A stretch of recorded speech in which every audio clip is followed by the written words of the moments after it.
Hello, guys. Um, just wait for some more people. And we are live. So who have we got?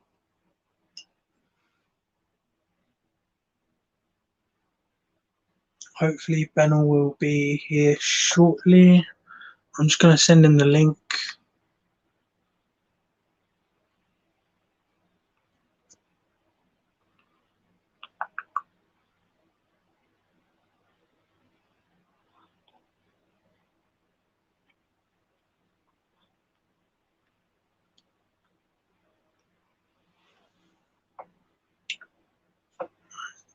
One thing I will do is I'll flip the camera around, and then if I need to do stuff, I will be in a better position.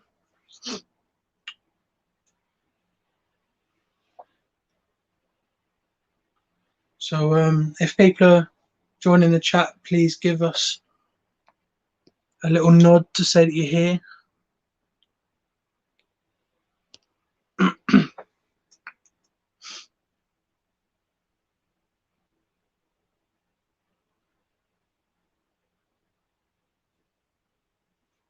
Should be a good one. We've got Ben's Pets coming on to talk about Mantis and Scorpion care, some of his experiences, and we'll go from there. Hello, Tom. I will say I've very kindly been ordered some McDonald's, so in a few minutes I might have to just turn off me mic and camera to go and collect it, and then I'll munch away on the camera if I have to. Just waiting for Ben to join. He's in the... Right. Hello. Hello. How are we? You're muted, I think. I can't hear you. I'm not muted. Oh, that's better. Oh, you can hear me now? Yeah. Cool. All right. Hello, Ophi. Hello, Stefan. Hello again, Tom. So for those of you that don't know, I'm sure you all do. This is Ben. His own YouTube channel, Ben's Pets, and he covers all sorts of topics, controversial subjects, care, interesting species, and much more. So please go check him out. And I'm sure you can give people a bit more information than that if you'd like. Yeah, I try to cover species that not many people know about, as I personally think there's a lot of tarantula YouTubers, and most other invertebrates don't get the love they deserve. So lots of different things from mantis, beetles, butterflies, moths, scorpions, tree spiders. What else have I got? Cockroaches, millipedes, centipedes, lots of stuff. Yeah, you're kind of like a variety over just the one. Yeah, I definitely prefer the other invertebrates to just tarantulas, but I do keep a few tarantula species as well. Yeah, I mean, if I get the opportunity to move out in the near future, I might be able to look at getting my own tarantula, but until then, I've just got to enjoy Stefan's videos and everyone else's kind of contributions and that, because I'm not allowed them until I move out, basically.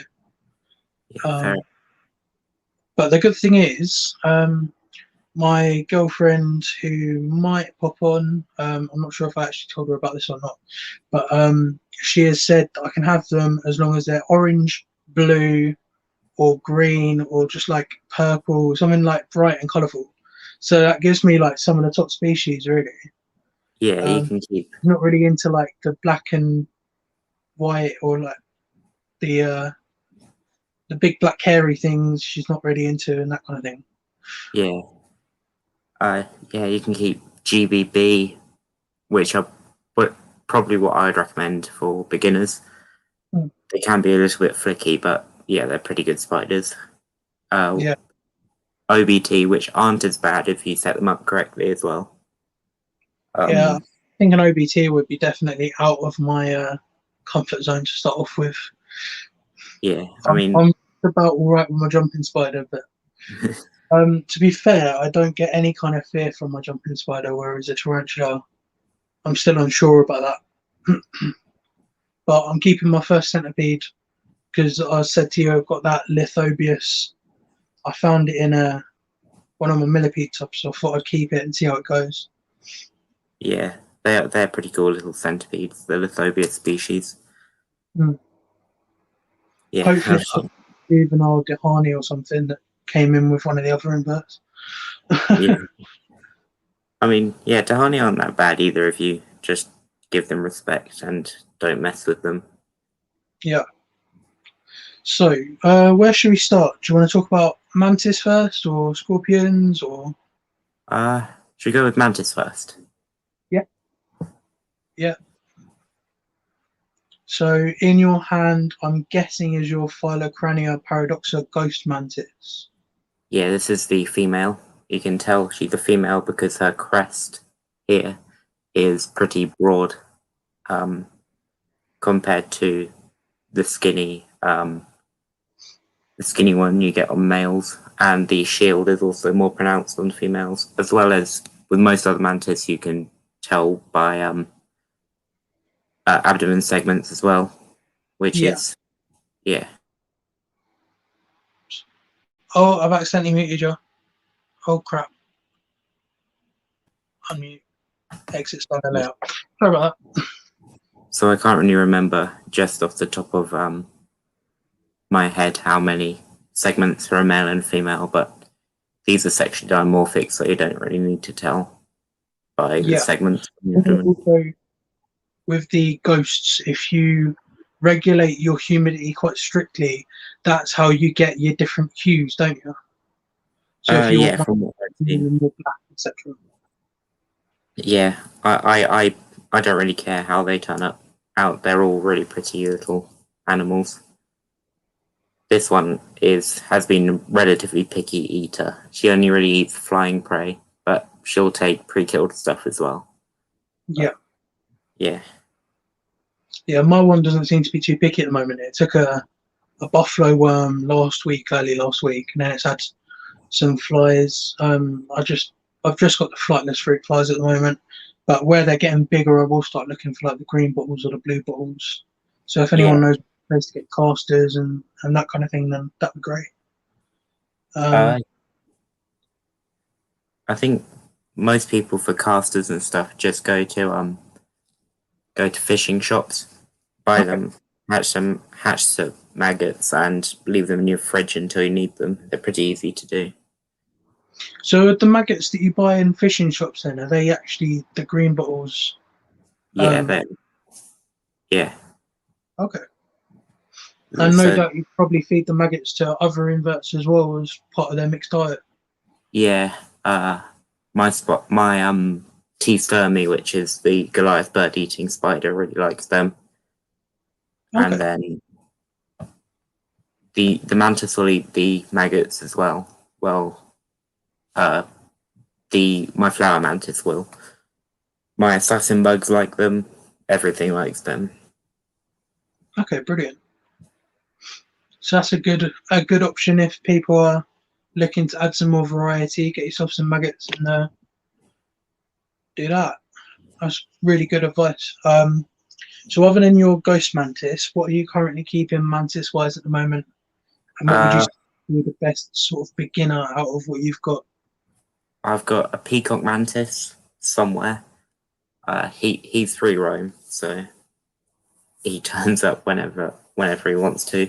And then I've also got an Indian flower mantis, which is Creobota elongata. That's in a deli cup, and they're a really cool little species, but they are really, really tiny. Mine's molted a couple of times since I got mine. It was absolutely tiny when I got it at L3, so I'm really glad it's a bit bigger. So this is the elongata. Yeah, she's pretty thirsty, but she's a sub-adult, Hmm. at that size. They're a really small species, described by the taxonomist Bayer in 1929. Um, he's probably one of the best mantis taxonomists. He described everything, pretty much. But yeah, they're a gorgeous little species. They'll eat pretty much anything you offer them. Just So awesome to see. I sent you mine earlier, didn't I? Would you say Yeah. that mine is probably a molt off of maturing then?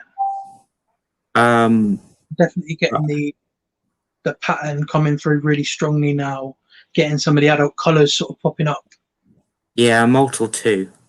From what I can see, it's got bud wings, so Hmm. that might be the sub-adult or pre-sub. Hmm. But yeah, they're really small, and Yeah. they're stunning as adults. I think I prefer these to Orchid Mantis. See, I'm Uh, thinking about getting an orchid next, but um,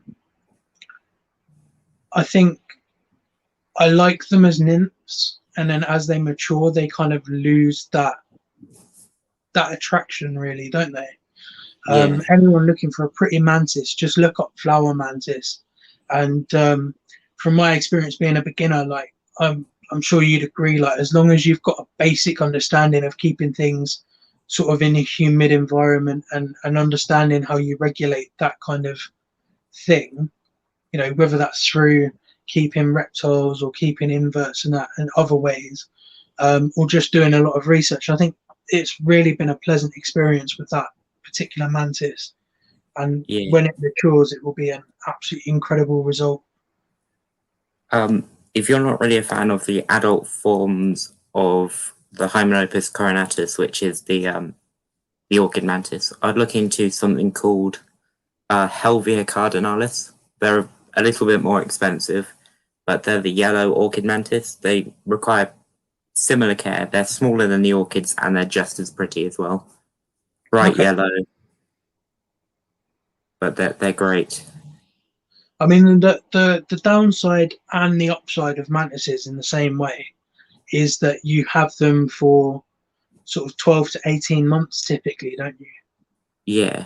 So Um, if you've got something that you're looking at and you're really interested in it, but you only want to keep sort of a manageable collection, mantises might be something that's really good for you if you can handle that loss, because it means that you can go through the variety and keep all these different ones that you've seen and that you love, but you know that you'll be able to not be tied down for like the 5 to 7 years of other invertebrates, or in some tarantula cases, like 30 plus. yeah, like mantis will probably mature within 7 to 8 months, depending on species. Whilst something like a something like Scolopendra dahani, which is the Vietnamese giant centipede, they can take up to 10 years from peedling to reach to adult, and it takes ages. Um, but yeah, it's just a shame they don't live as long in the same respect. But Yeah, just if they live for 3 years, that would be absolutely brilliant, because you'd have that time of them being a mature adult when they're at their prettiest. I mean, a lot of the nymphs are just stunning, like the Wahlbergy nymph, the spiny flower mantis. That is an absolutely stunning nymph. But yeah, I definitely think that mantises, for all of their positives, the one drawback is that you're keeping it in a temporary amount of time compared to other things, and that's why a lot of people, if they get mantis enclosures in that, it's quite a large outlay compared to the price that you pay. yeah, But then the upside is if you get a typically sized enclosure, the mantises don't usually need a smaller enclosure to start off with, as long as the enclosure's set up right. Am I right? yeah, they generally speaking use a lot of space. They tend to move about the enclosure much more than centipedes, tarantulas, or scorpions. Um, They're very yeah, much like a display invert, aren't they? yeah. For adult females, um, you can literally just pop them anywhere in your room and they'll hardly move. You can put them like this girl is free roaming as well, Hmm. and yeah, she just does her own thing. So I just want to point out, like, obviously you're comfortable with doing the three roaming, etc.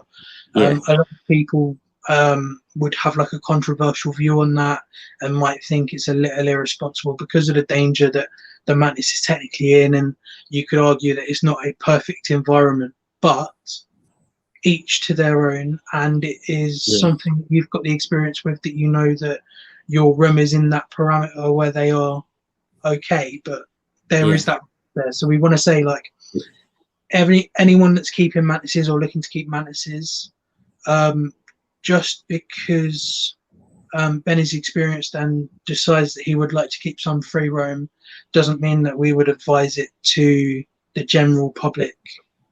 And I'm Generally speaking, and I only exactly. really do that with species that I can keep in my room. For example, my room sits around 28 degrees centigrade on some parts of it, and that's where this species coming from southern Africa, they really don't care much for temperature fluctuations or humidity fluctuations, and as an adult they don't need to molt at all, so they just, yeah, she's fine. But if your room doesn't reach the correct temperature or anything, I'd recommend keeping them in a mesh enclosure or or just, because even with ghosts you can keep the adults in a 32-ounce deli cup. Not that I recommend it, but yeah, mesh enclosures I would say for adult mantids. And then Enclosure that I'm looking at for mine would be, I'm trying to look at doing it myself, but it's the Mantis Den style where you've got the mesh at the top and then you've got the acrylic. But the difference between the ones I'm planning on, depending on how my Scorpion ones go, is to have them as a solvent welded solid construction rather than the retainer rubber bands, etc., and the designs that you get with the screws. So it's all one solid piece, apart from the top mesh. So if you need to change it, you can take it off, replace it, etc. yeah, With a front opening door and a boundary. yeah. I think the main problem with the Mantis Den ones is just the actual space, because from what I've seen, they make them which are okay for medium mantis species like a ghost mantis, but realistically you couldn't keep any of the really really large species, uh, which is the Horodula membrantia, the giant Asian, and of course they're not suitable for species like Idonomantis diabolica, which is the devil thrower mantis. They need temperatures upwards of 35 degrees Celsius. Mm-hmm. They need a mesh enclosure, which can be pretty hard, and also very low humidity, flying prey. But yeah, those enclosures are really good for something like the Helvia cardinalis, which needs high humidity and stays smaller. And yeah, they are So great enclosures. yeah, so with the ones I'm looking to make, obviously they're scalable to any size that you'd realistically need for a mantis, but the low humidity requirements and that of some mantises definitely require the mesh. And in terms of the temperature, there's always the possibility that I could talk to you and get some designs maybe where you could put one of the lamp stands that have the lower plate, so you slide it underneath the enclosure, and then you can hang one of the zoom ed lights with a heat lamp on a thermostat style, sort of reaching that gap between the inverts and the reptiles in the way that you're doing the heating. You know, because Yeah, obviously you wouldn't want a 35-degree heat coming from a heat mat, because by the time the heat mat's heated the air up to that, it's probably making the acrylic and the back soft. yeah, That would be my worry. If I look a bit confused, it's because my screen is actually frozen, and for some reason I can't Oh, now I'm back. So if I looked a bit kind of confused there, it's just because I couldn't actually see what was going on. Yeah, the those Mantis den enclosures, that sort of design, are also really good for assassin bugs. Yeah.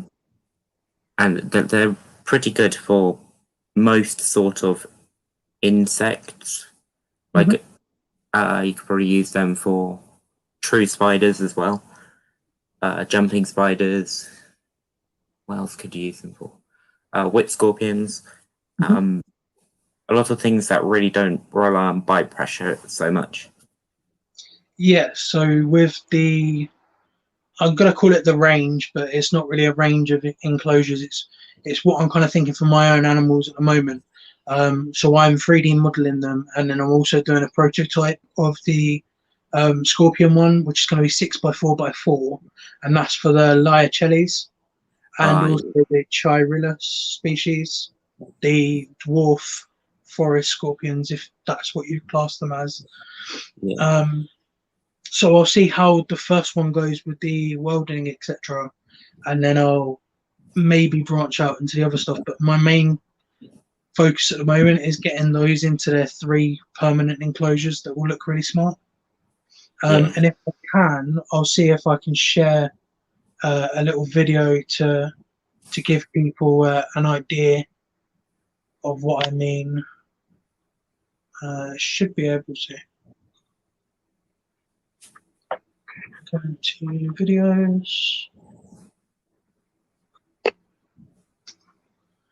So this one that I'm going to share is for the Liacheles and the Chirillus species, which are scorpions. Obviously, you saw this one last night, so that's all sorted. So you can see on there I had a lip at the top, which means if any were to get enough momentum that they could go up the acrylic, they would run into that lip, and it would be very unlikely that they could then bolt over and out. And I think that would also work for some tarantula species as well. yeah. The general idea of what I've got at the moment. Diana Fletcher, sorry, I don't know where that came from. How are you? But Yeah, I can that's not. see that What's up, mate? that lip would work really well for something like the Colombian funnel webs, which are Linothele species, so they can't really climb smooth surfaces, and yeah, that it would work really well for those. Well, I mean, another design I've got as well for like your fossorial spiders is a 30x30x30, but it's a clear acrylic with a black screen on the outside that is on a runner. So you can completely enclose the sides and the back as if it was like a normal reptile viv. But then for checking on and just for general pleasure, you can then slide those screens out and have a look and see the burrow, etc. in that way as well. Yeah, that would work really well, especially for fossorial tarantulas, things like mole crickets, which make really complex burrows, and they're really cool to watch. And then, of course, well, my Epistophalmus would do really well in that. That's my main sort of idea where that came from. And yeah, then for they are. I've got the same design but without the sliding doors. So yeah, those are some of my favorite scorpions. The Glabrifrons. They're fossorial. They can hiss, which is cool. They're very similar in some aspects. A hiss. It's a stridulation, the same as a cricket, or the same as some of the. I'm trying to think what else does it, but basically it's a biological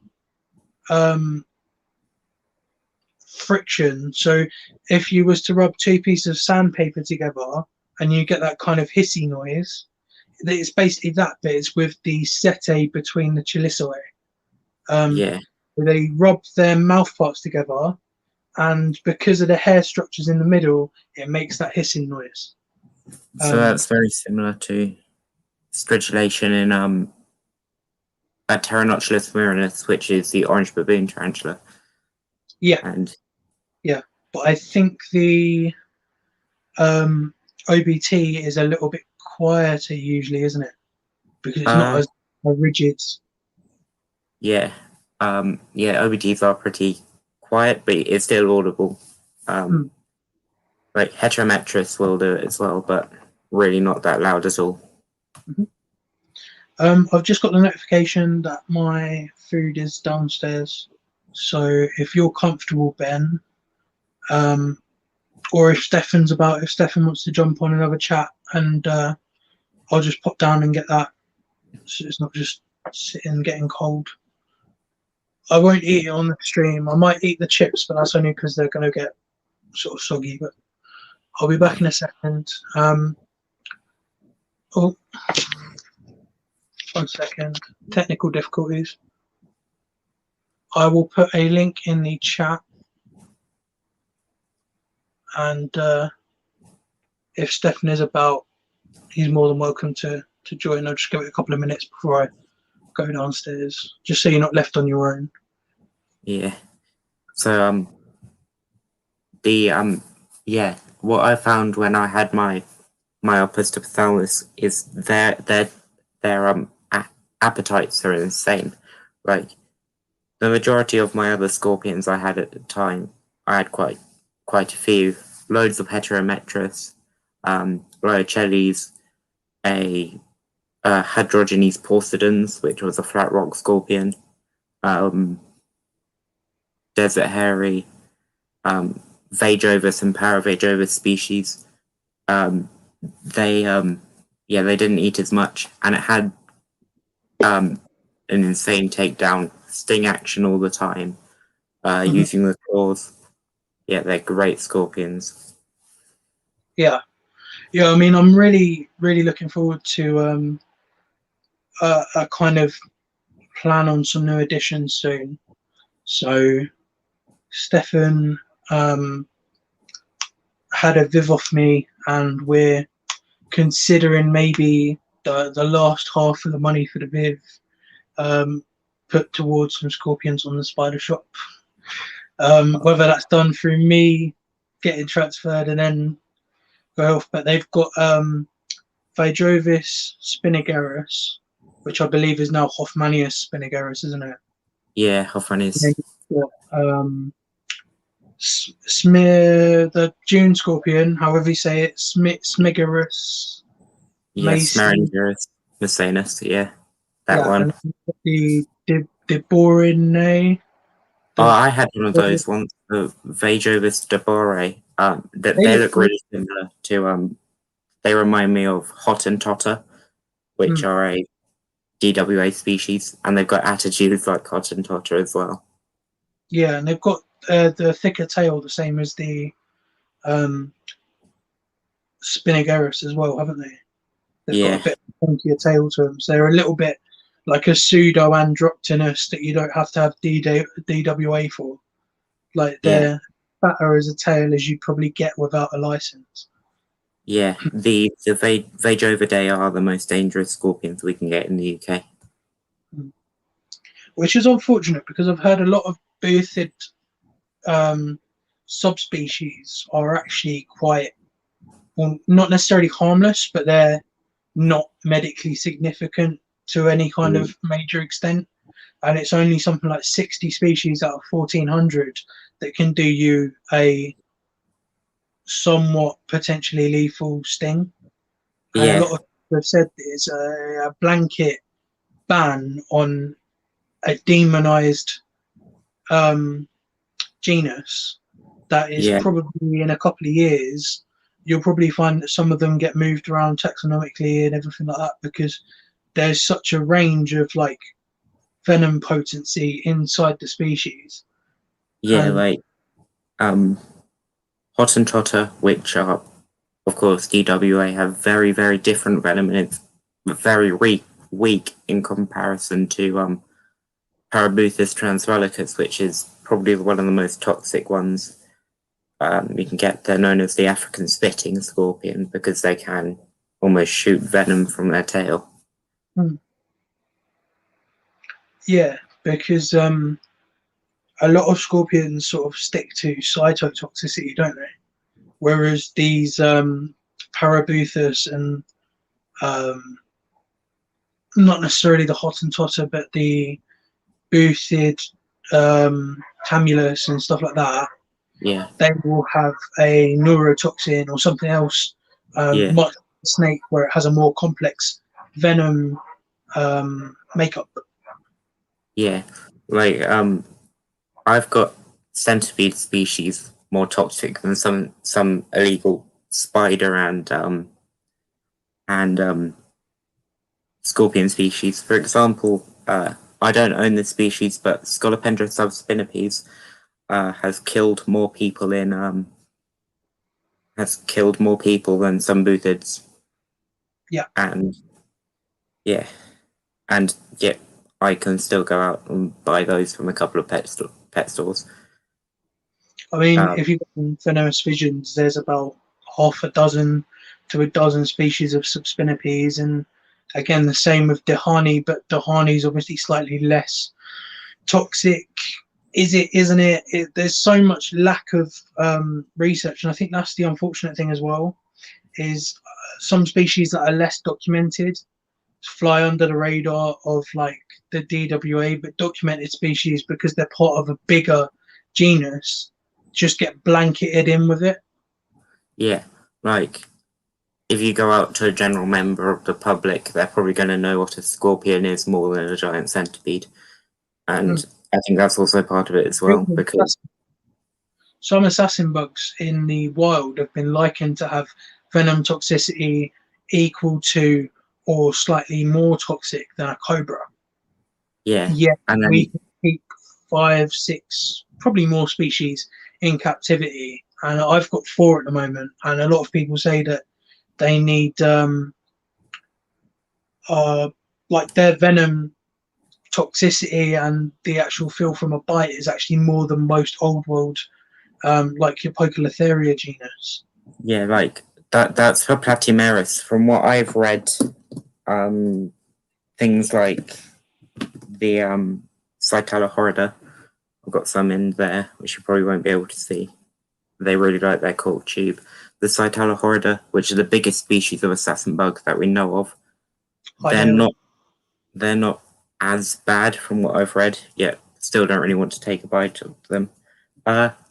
The most dangerous true bug that I've personally owned has been something that's not much venom has been done in, not much research has been done into the venom, and not many people really know about it, but they're the giant water bugs. Yeah, so that would be well, I Yeah, suppose the common names go from the arse breathing water bug to the water lurker to the toe biter. Um, obviously, I think Coyote Peterson, I'm sure you've all heard of him. He took a bite from one of those, and yeah, he didn't have much fun with that. So I can believe that that was quite impressive. And you've actually pinned yours, haven't you? yeah. That one is here. Oh, But Ashley's in the building. See, they're they smaller than I are thought they were. When you took the pictures, I thought they were a larger yeah. specimen. But I This think one that's a is lot of. Lethoceros africanus. Um, and then they're one of the smaller species compared to Lethoceros giganteus, and those are the largest true bug species.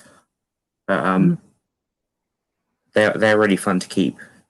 They So when are they very do they still have the proboscis like the assassin bugs? oh yeah That's the main characteristic of a true bug, isn't it? yeah it's you can't really see it that well, but Oh yeah. yeah there. And And if then you they poke that now, would there still be any kind of venom delivery like a bumblebee where you can still get stung after it's dead, or I don't think so. This one's been dead for a good few months and it's dried out. So, No, I'm joking. but yeah, they are they're a cool species, Hmm. and Now, yeah, sort of, we've naturally kind of progressed from the mantis over to the scorpions now. So, a main sort of question would be handling of tarantulas is demonized and should never be publicly shown in many circles over social media, etc. Now, it seems like scorpions get a bit more of a pass than tarantulas do, and I see a lot more people sort of handling scorpions, and they're kind of, whenever you watch something on scorpions, people say, "Oh yeah, they're quite handleable, etc." And I just wanted to know what your take on that is, because I don't plan on handling mine, and I just plan on giving them the best enclosure and the best um, aesthetics with care. So I'm having the closed sides like I've shown you, so that they feel more secure. But I also have enough viewing that I can see them. uh, I'm going to start off by saying that no invertebrate benefits from handling. I personally believe it's completely up to the owner whether or not you handle. So I have handled multiple species of scorpion, ranging in toxicity, but I wouldn't. I think it's definitely up to the individual and if the scorpion will let you handle it, if that makes sense. And I think it's less demonized in the scorpion hobby purely because there's not really enough people to demonize it in the scorpion hobby. I mean, would you argue as well it's because the exoskeleton looks a hell of a lot more sturdy than a tarantula? So you don't have the risk of the butt popping and killing it if it fell. Yeah, People think it's more like a tank, so it's okay. it looks like it's built like a tank, but I've pinned a few, and they aren't really as sturdy as they look. And As their with side is basically just soft skin, isn't it? That's yeah, one thing I've noticed from keeping them. uh, I think the same rules apply to handling tarantulas, testing the temperament, um, handling two hands, um, and handling close to the floor if you are going to handle them, and Mm, make sure you know how your scorpion behaves because and if you get stung, it's on you. yeah, yeah. And the main thing is keep the animals' needs in mind. The only hobby that really gets a massive sort of controversy with handling along with the invertebrates would be the exotic pets like your snakes and your lizards, and there's the argument of no snake benefits from it. But then as a keeper's perspective, the handling usually means the snake gets a tolerance towards you, so you don't get that in invertebrates. Well, You're either handling it or you're not handling it. There's no learned behavior, and very few people have noticed any kind of, like training. It's not like you've got people out there like, I believe it's Laurie something. There's a woman that's target training reptiles basically, and there's a guy yeah, called the Mink Man on YouTube that's trained a monitor lizard to hunt wild um, rat infestations and that, and then basically yeah, using it the same as a mink, which I don't technically believe with. Like, I don't technically follow it and believe in it, and I think it's putting the animal at risk in the environment that doesn't suit it very well. But it's really cool because it shows the intelligence and the ability that these animals have.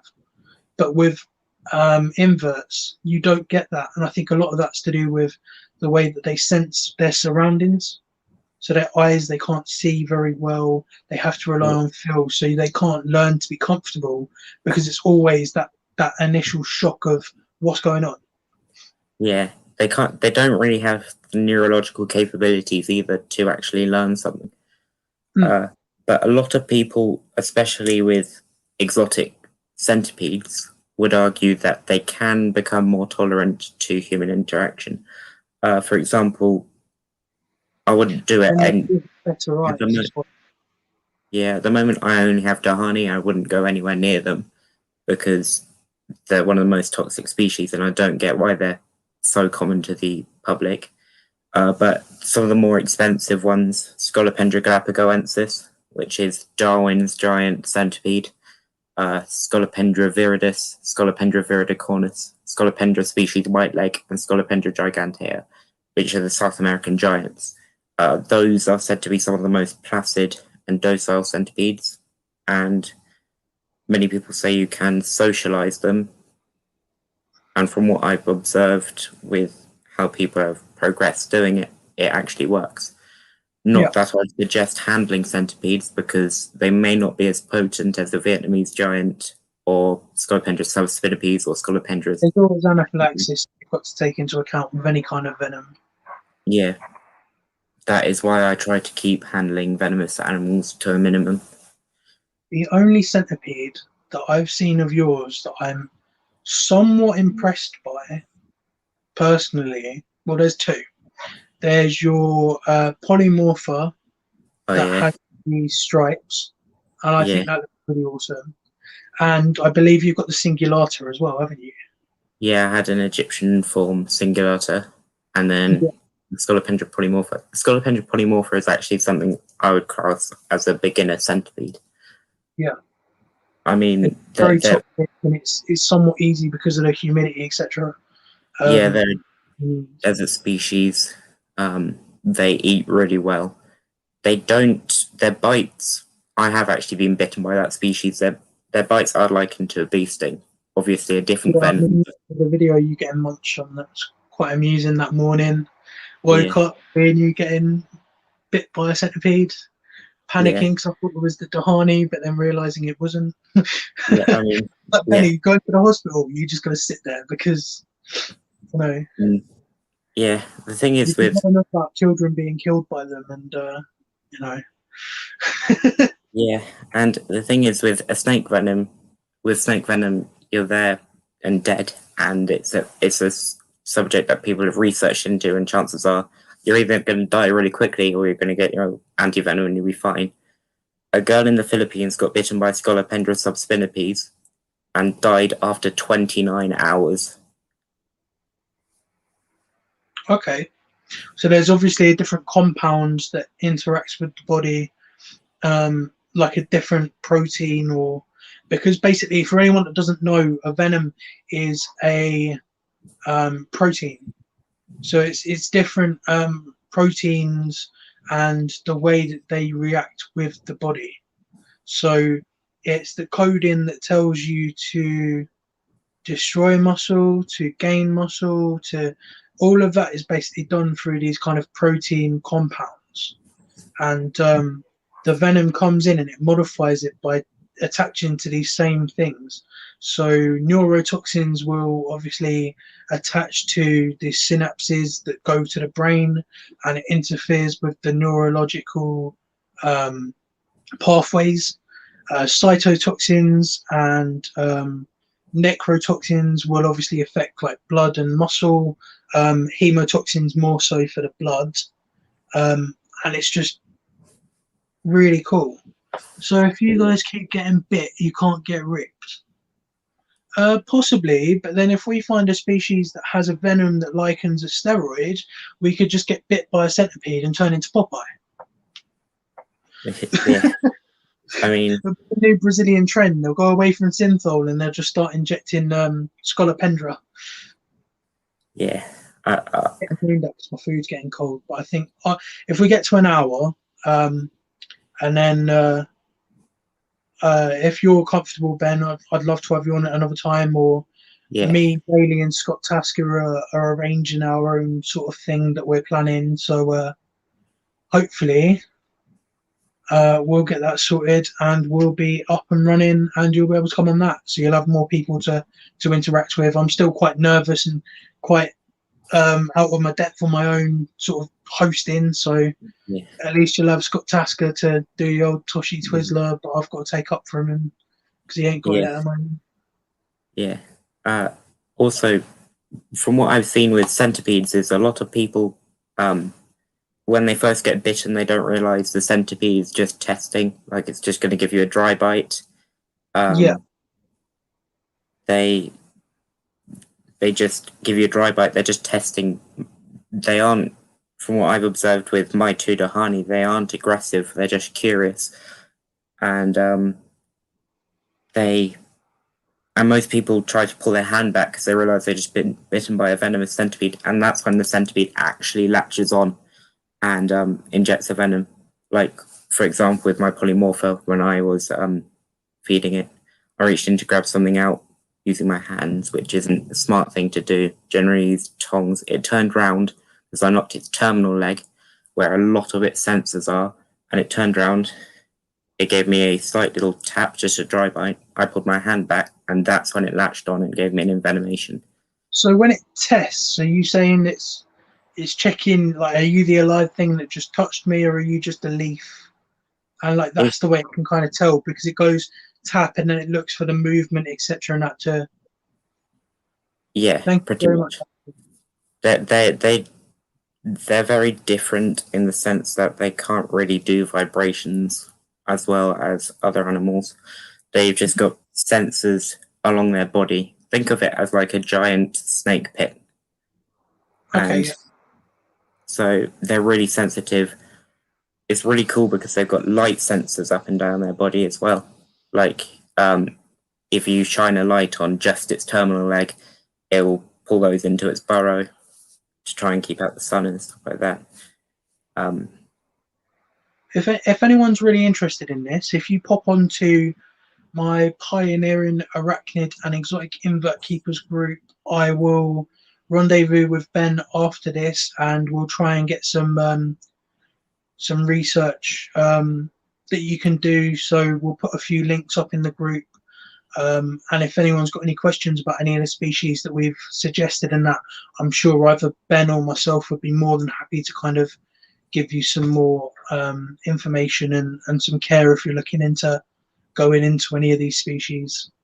Ben is obviously a lot more experienced. I'm a novice with a lot of background knowledge, so I'm learning as I'm going, but I've got the intelligence behind sort of like the research and that, so I'm not going in blind like some people do. So if you do have a question for me, there's a chance I'll be able to answer it. I'm an admin on the group. If Ben, if you're comfortable, you can definitely be an admin as well. I'd be more than happy to have you on. Yeah. Yeah, thank you. But just going what Bailey said, Rhysidia species violet. I think those are Otostigma species violet now, but they're a really good beginner species. Scolopendra morpha, and then So Otostigma. the centipede, the Residia. Yeah, they're in the Otostigmidae family under the order Scolopendra morpha. So So is same that order as. European? No, this one, I think Otostigma species violet is, yes, the Cameroon dwarf beauty. But Okay. they've So got a violet body with red. Oh, the problem you have with housing those, you could shove those in a 22-ounce deli cup. Like, just have 3 or 4 inches substrate, make sure they cannot reach the lid. are they really small then? Yeah, they're really small. Okay. So They're you like can, a hot red dragon millipede. yeah. And not even that hot. They can hardly even pierce the skin. I had Okay. one. They're awesome little centipedes. That's interesting for me to look into. My little Liphobius is doing quite well, but it is probably not going to be staying with me depending on what size it gets to. It's all up to the family and of course Ashley. If she Yeah, doesn't, she's not comfortable being in with it, then I've got to find something else. But it was just a native. Like, it's not like I've gone out and bought it, so I'm keeping it for as long as I can. Fingers crossed. yeah. I mean, centipedes are actually surprisingly easy to house, judging from the amount of people that have had escapes with them. For my Scolopendra dahani, I have them in 9-liter deli cups with a couple of inches of substrate. 9-liter rubs even.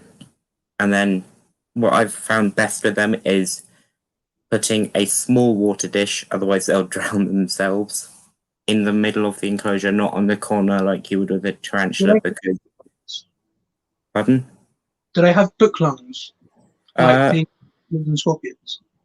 They're not really book lungs. I wouldn't call them, but yeah, they are lungs going up and down the body.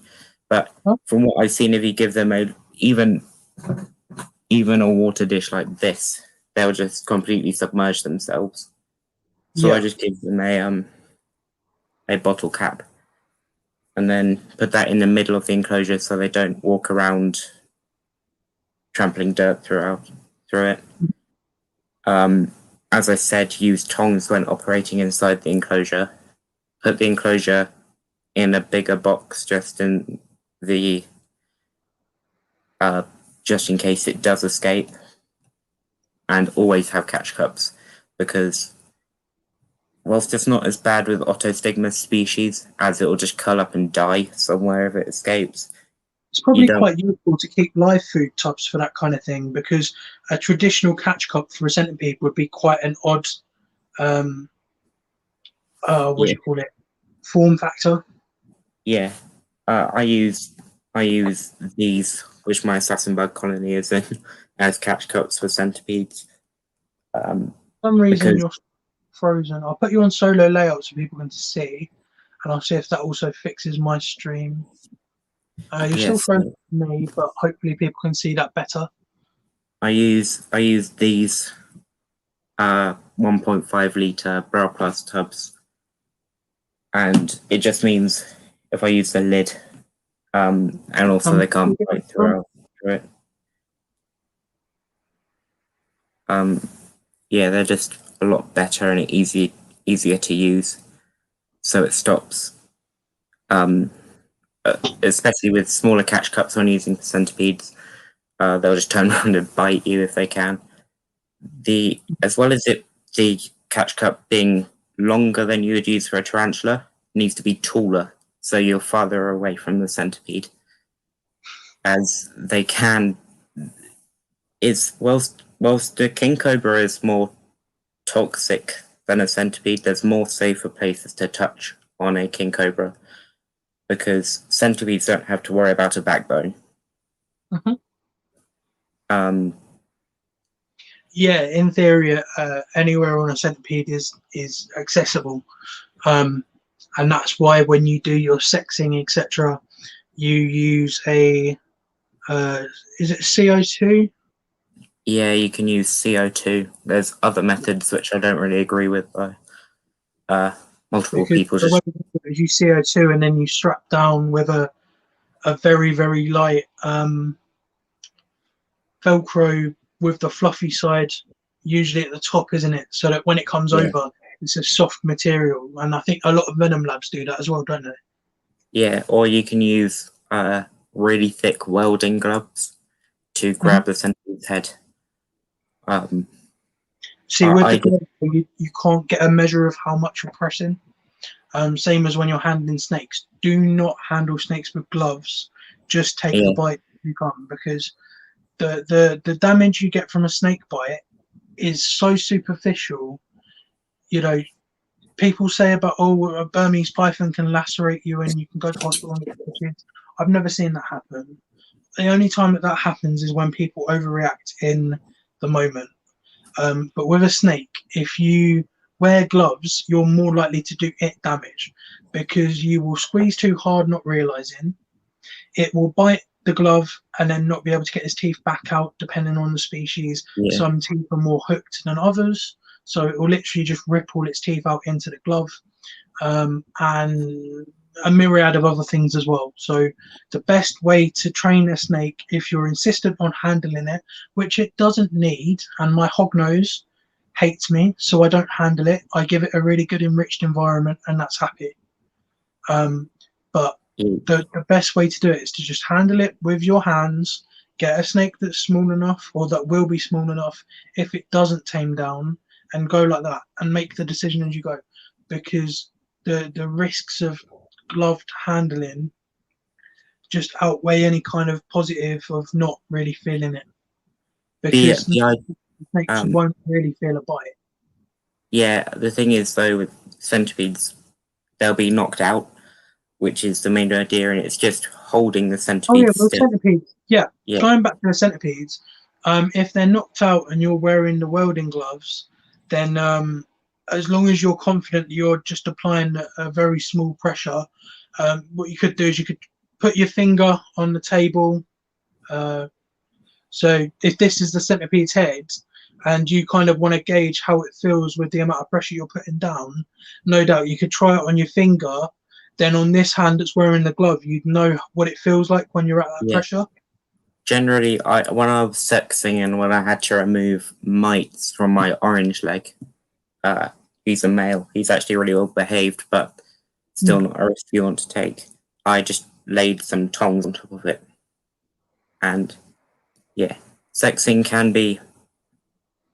I wouldn't recommend it unless you actually want to breed that centipede because it can also pose a risk to them in the fact that you're anesthetizing it and it might not wake up. There's a slim possibility, Yeah, but I it's mean, it's still, the same as using laughing gas with people. If you use too much, the guy's going to die.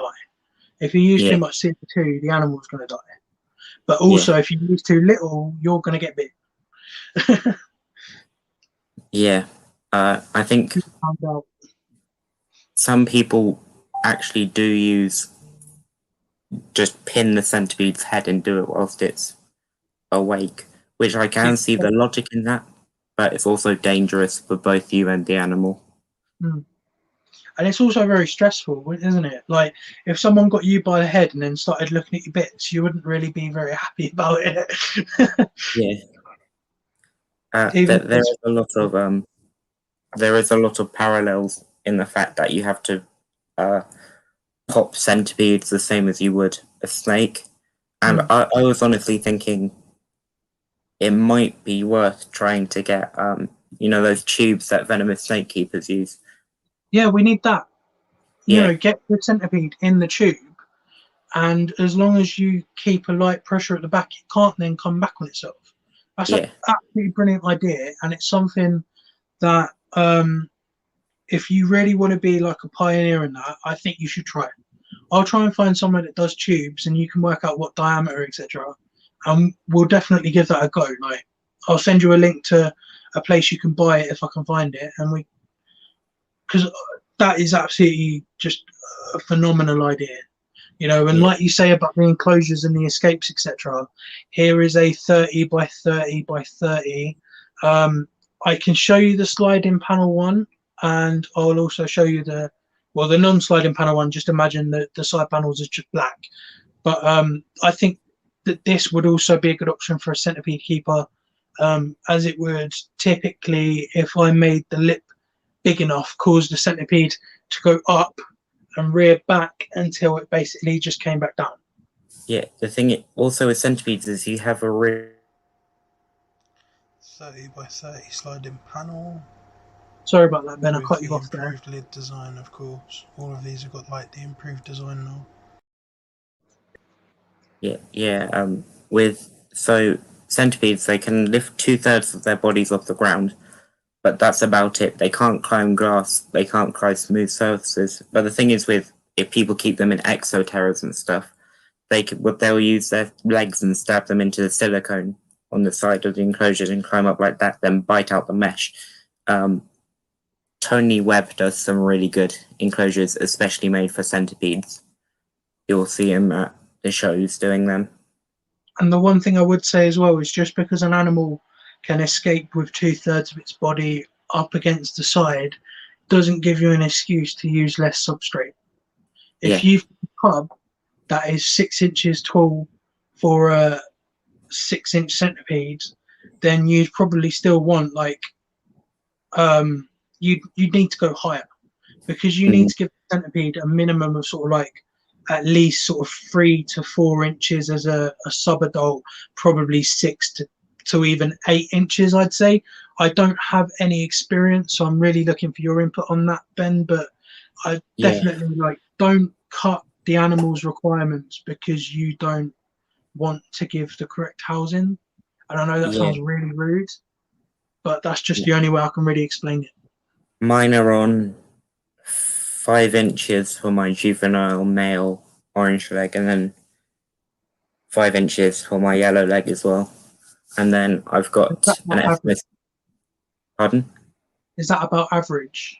Yeah, it's average. A lot of people. There's really a lot of controversy still surrounding centipedes because no one does enough research into them. Mhm. Like recently, people still keep calling Scolopendra dahani Scolopendra subspinipes, and there's a really hard way to tell. Like, you need to have a look at the bottom of the terminal legs, and Scolopendra subspinipes have 3 spines going up that, whilst dahani are almost completely smooth. And it's people actually wanting to do that, because if it's Scolopendra subspinipes and it bites you, it's possible to trip, and same if it's dahani. But yeah, there's not enough research done into them at all. Yeah. And like a lot of enclosures, they're just animal enclosures. And that's why we need people like Tony and hopefully like myself, if things go well, to sort of bring that specialism into stuff. You know, Mantis then have a great concept, but it's a very, very well, I don't want to shit on anyone, but the long story short, it's a temporary enclosure. Yeah.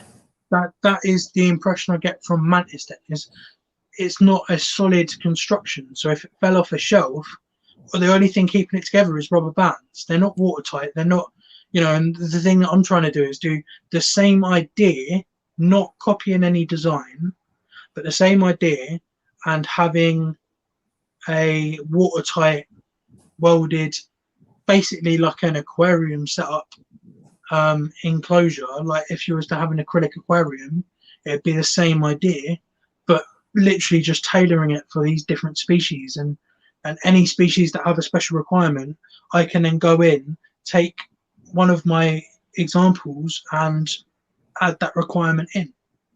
You know, and I don't see why there aren't people doing that, because you know, material only costs as much as the sheet cost. Machining is machining, and computer aided design is an hour's process. I mean, I'm not even good at it, and I only take an hour to make one. It's really critical for going forward to focus on all this care, and that's great, but no one's innovating in the enclosures enough. Ashley just made a comment. So we can't see a lot of centipedes, then they must be millipedes like in the wild, because the way it's described makes them sound different. The ones we saw in Hartford when we were breaking up the woods, the red one, that was a centipede, and a few of those were centipedes. And the difference between the two is they'll have one pair of legs either side, and they move quite fast, and the motion is less like undulating, so it's not as much like that. It's kind of like that. It's a lot more wide. But I did see one of the armored native millipedes when I was there as well, which I think I showed you, and that was really small, and it had 2 pairs of legs per segment. Anything that's round and black or brown but smooth with a lot of legs hidden underneath it is a millipede, and anything with legs sprayed out that moves quite fast, and if you can see the mouth, it will have 2 modified legs that are where it bites. That's a centipede, you know. And the only exception is the flat millipedes, and even then you can tell because it has 2 legs per body segment. And generally speaking, most centipede species have visible terminal legs as well, which are the bits sticking out the back. And the thing is, I would call them arse spikes, the same as I call Europods arse spikes, and in tarantulas, the spinnerets I call arse fingers. But for anyone wondering, that's what he's talking about, the spiky things that point outwards from the bum. What I don't get is species like Scolopendra dahani and Archospirastraptus gigas, which are the giant African millipedes, they're so commonly available to the public, but no one does enclosures that are suitable for them. Like a gigas need. No one does the research on them. They stick them in a top. You look Yeah. on. Well, I'm not going to say who, but I'll message you so you know which one I'm talking about. But there's a good shop. They have a lot of stuff available. But you look at their care video for a millipede, and it's basically a modified Exoterra, and they're putting in an Archispirostreptus gigas. And you know, you talk to anyone like Tony and that, and you know that they need 10 to 14 inches of substrate at least. Yeah. And the size they need, right? They need one of these, yeah, but they need it so that your glass goes from here to here, yeah, and then the yeah. rest of it is your substrate layer. Mm. Whether that's a clear glass panel and then you have your sliding glass at the top or what, but that's what you need, you know, and probably more realistically, the 2 foot there. But you're keeping animals in a way that's just incredibly wrong. Yeah. You know, like, and what was the? I think it was the Epistophamus I was looking up, or it was something that I'm keeping. I can't remember what it was, but it makes a spiral burrow up to 8 foot or 8 meters into the ground. Yeah. And yet people are keeping them on 2 inches of substrate. And then they're keeping them on sand because they think it's an African species. It's not going to burrow. Like Hadrosaurus, the desert hairy. Realistically, you need something like clay mixed with sand and soil, so it can hold the structure of the burrow. And see, I've got a mix that Nick Richards at Shropshire Exotics did me, and he's got a top layer which is fine soil and fine sand, which makes for a quite nice top level layer, and doesn't lock as much humidity in. So you have that at the top, only sort of half a centimeter, so quarter inch for any of the Americans watching if they're still here. And then below that, there's a coarser, so it'll have grit, like pea shingle sized like rocks and stuff.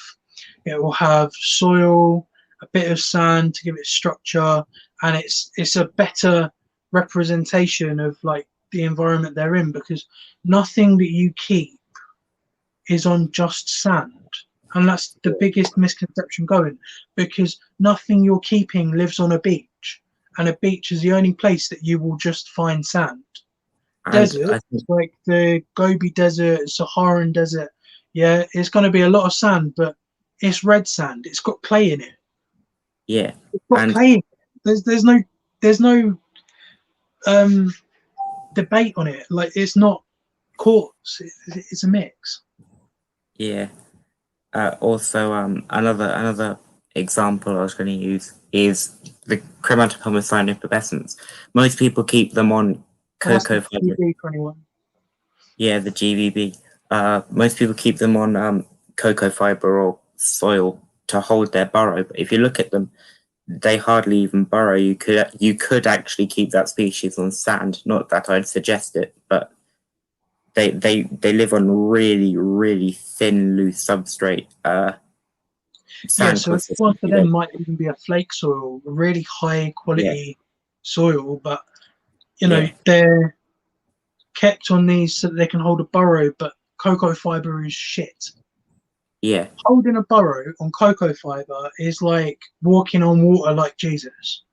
Yeah, it's not going to happen, because the second you forget a mist, a day later, any burrow or whatever would just come in, because it dries out like no one's business. And although it's good for holding humidity in some respects, it's not anywhere near as good as sand and topsoil, as Bailey's bug blog has said.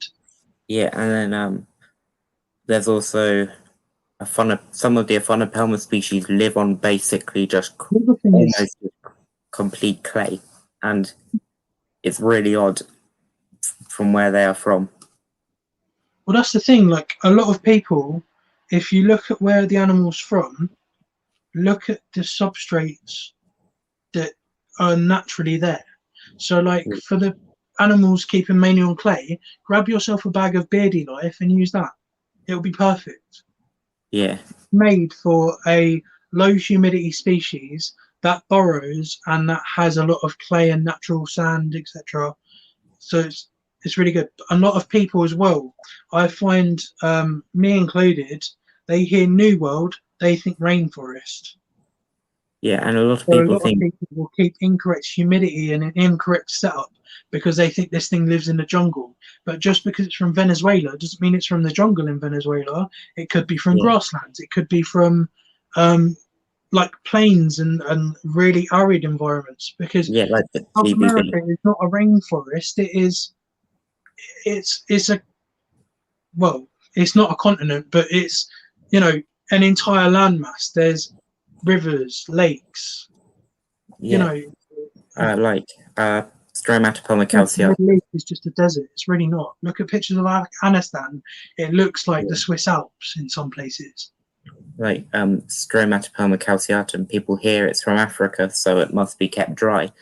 It's from Central Africa, which is basically a rainforest. Keep them like you would a Poecilotheria species. You know, treat them almost like a pokey, I would say. Yeah, and But then then then stop there's looking also at countries. Don't look at countries. Look at localities. That is my yeah, biggest piece of advice. My Hog Island boa is a boa. It doesn't live in the Amazon, so why would I keep it like it's in the Amazon? I and looked up then plant data and I've done humidity and temperature to the point that I'm doing monthly to a couple of monthly micro adjustments to give a natural flow and a natural, you know. And if you're into this hobby for the animals and if you're into this hobby for that level of care, do that. If you just want to know the best way to keep your animal, look at the care sheets and then look at where it's from and make your mind up as to which one makes more sense. yeah, Bailey, very similar for an HMAC. They are very, very similar species found in the same sort of area. And then also the Amazonian giant centipede, Scolopendra species white leg. People hear Amazonian, they think it must be kept wet, when in It just fact, swamp, basically, is what people think. yeah, when in fact, If it's not sopping wet, then it's not right. yeah, when in fact they're Oh, muted. Why are you muted? Oh, yeah, they are just Scolopendra species white leg. They're found on grassland. Well, not even grassland, almost like dry gravel almost. yeah. And people spend money, 250 quid on this species. Keep it like a Dahani, and then it dies of mycosis about a month later. I mean, And Ashley in the chat, she's got my old leopard gecko. I don't know if you remember my Tremper albino, the Eclipse, and we keep that on Leo Life, which is absolutely brilliant because the majority of people that just keep leopard geckos on sand, or they go for something like Arcadia Earth Mix, which is brilliant, and the Earth Mix Arid is great, but it's not like someone's gone and represented the actual environment of where they live, which is exactly what Leo Life and Beardy Life, etc., have done. And if we yeah, did that for inverts, I mean, I'm not talking about going Pokey Life and Stromatopelma Life and stuff like that, but like if yeah, someone even made like Central Africa mix, South Africa mix, rainforest mix, yeah. you know, I it's not think hard to get constituent pieces of material. You could buy a ton of dirt, a ton of sand, and a ton of clay, and you could make about 5 different ranges of substrate and sell them off for like £6 to £10 each in your yeah, back garden, and you'd be doing more of a service to the hobby than these big companies that just sell you a tub of cocoa fiber or a little brick that you have to overhydrate to get it to work and then wait 5 hours or 5 days in some cases for it to dry back out before you can put the thing in. yeah. Like some other species, people read the name and just automatically assume it has to be fully arboreal. Amazon tree boas also benefit from horizontal space, as I'm sure you know. Like, and then they all go and argue, well, my snake's so defensive, and Amazon tree boas are evil. And I've personally got an Amazon tree boa, and it's probably one of the nicest snakes I have. The thing is, like, it's not an evil snake. It's naturally coded to do that. Yeah. You know, it's in a world where everything will kill it and nothing will feed it. It has to do what it can.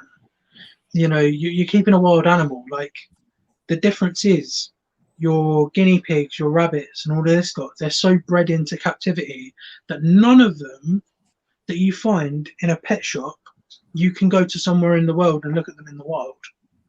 And I genuinely believe that. You won't see a Dog de Bordeaux walking around in Bordeaux, if that's in France, really. My geography's crap, but you won't see them just walking around in the wild because they don't exist. Yeah. They're a man-made creature. It's like natural instincts. They've an just argument for people keeping cats outside, which I personally disagree with. People saying, oh, they need their natural instincts. It's literally in the name, felis. Instincts. Yeah, it literally has it in the name, Felinus domesticus. It means it's not found anywhere in the wild. And that's why all of these ecosystems, like, is it New Zealand, has a huge problem with house cats and wild cats. And they're to the point now that they have essentially the same as python hunters. People go out and cull domestic cats. You know, Fluffy down the road could be in New Zealand and someone would just pull out a license and put it out. Because and also what people don't realise, even if the cat's neutered, is that the urine has also a massive effect on rodents. Yeah, it's a biocidal compound. It's the same as putting waste into the water supply. Yeah. The rodents.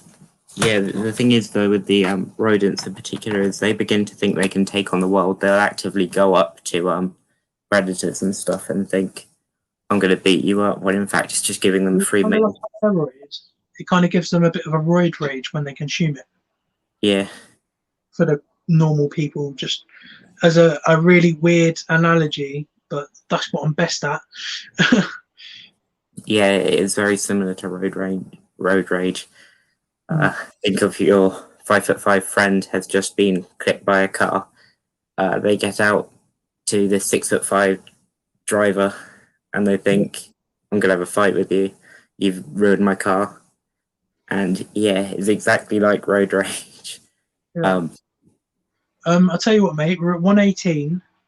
So if we just finish this up, sort of wrap things up, and then we'll call it a night, if that's all right. Yeah. So yeah, thank you for having me on though. It's been absolutely brilliant. Hopefully at some point we might be able to continue the chat on your channel. So hopefully some of our subscribers will come over and have a look at you if they're not already subscribed. I highly recommend it, guys. Go and check out Ben. Absolutely brilliant, really knowledgeable. Just share the love.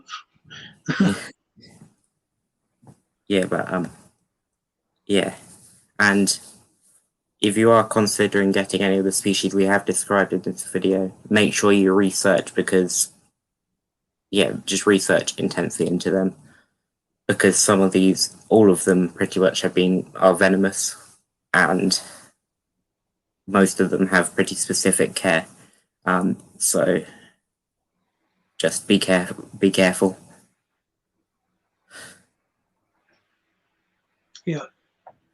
Yeah, I mean, always stick to what you're comfortable with.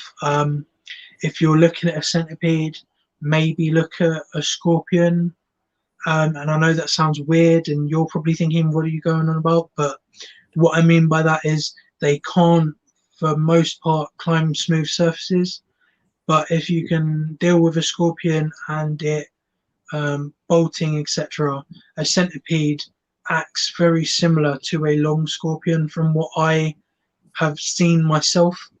So it Yeah. will try to run up the wall, but the centipede will actually get up the wall. So it's all about, working out your comfort when things go in that kind of way. And I don't know if you'd agree with that, Ben, but I think that might be a good idea, because the mechanics of how they move and that, and you've probably not thought about it before, but they are so similar. Like, if you are in the US, I'd recommend getting Boothidea before you get something like a Scolopendra Dahani, because they've got Brady's very, something like that. yeah. Just one more question though. I haven't owned Glass Mantis. The reason is they're slightly more expensive. They're slightly more specialized than what I feel I can care for, because they actually require a diapause before they molt into the adult stage. Otherwise, they'll just die.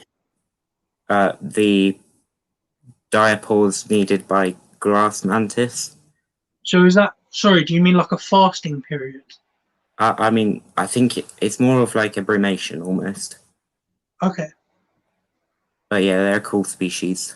They're just becoming coming into the European hobby at the moment. I would only leave those to experienced breeders personally. Would you believe that I saw an advert in America for $1,250 for a glass mantis? And I'm pretty sure when I looked up after seeing Jeremy's Wild Worlds video, in the UK they're about 25 to 30 pounds. Yeah, they are 25 to 30 pounds average for a between the UK and the US markets, and a lot of species as well. Yeah, because legally they can't actually own any exotic mantis. The majority of the US hobby is actually done illegally as well.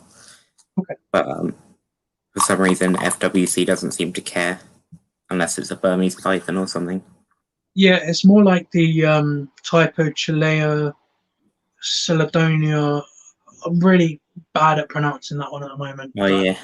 The T. Celadonia has got so many laws and regulations that the Americans are just a mess at the moment. They don't know what they can keep, what they can't keep, where they can keep, where they can't keep. So a lot of people will either do it illegally, or the lucky people that have got them already, it's what do you call it?